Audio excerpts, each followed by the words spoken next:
So a few examples where we use the fact that the derivative of e to the x is e to the x. Try these two examples.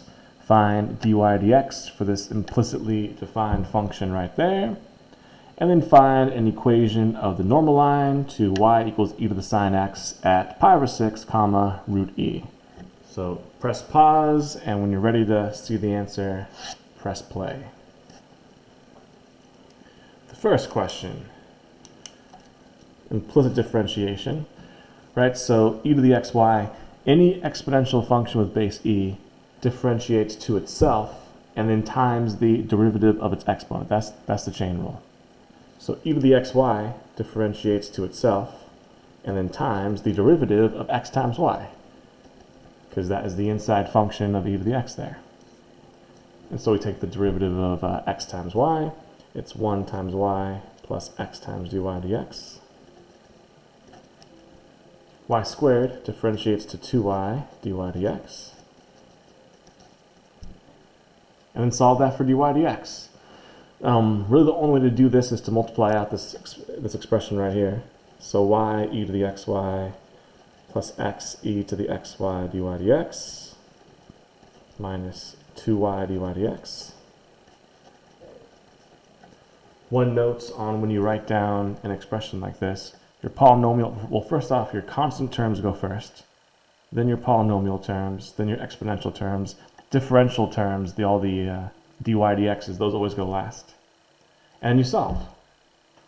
So we'll do some algebra here. We'll subtract this over to there. We'll factor some stuff out.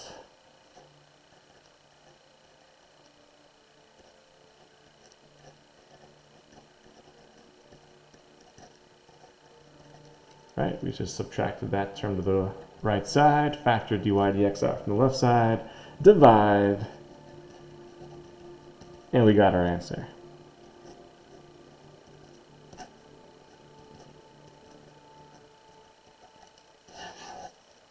I changed it a bit.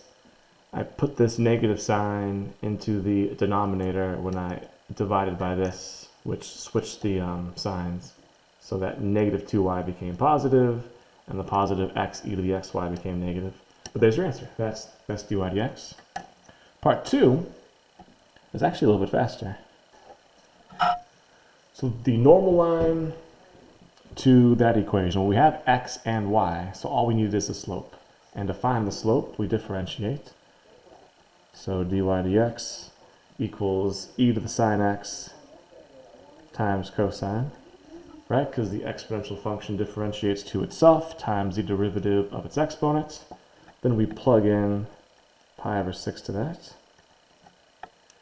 E to the sine pi over 6 is e to the 1/2, which is root e. Cosine pi over 6 is root 3 over 2. And now we have our answer, which I'll write up here. Our normal line is y equals the y value, root e, plus the negative reciprocal to our slope, because this is the derivative, which gives you the slope of the tangent line, which means the slope of the normal line is the negative reciprocal of that, which gives us negative 2 over root 3e. You can multiply the root e times root 3 for root 3, and then take the negative reciprocal, and then times x minus the x value. So that is the normal line. Whenever you see the word normal in a question, just take an extra second to make sure that you realize you got to find dy dx, and then flip that thing over for the slope.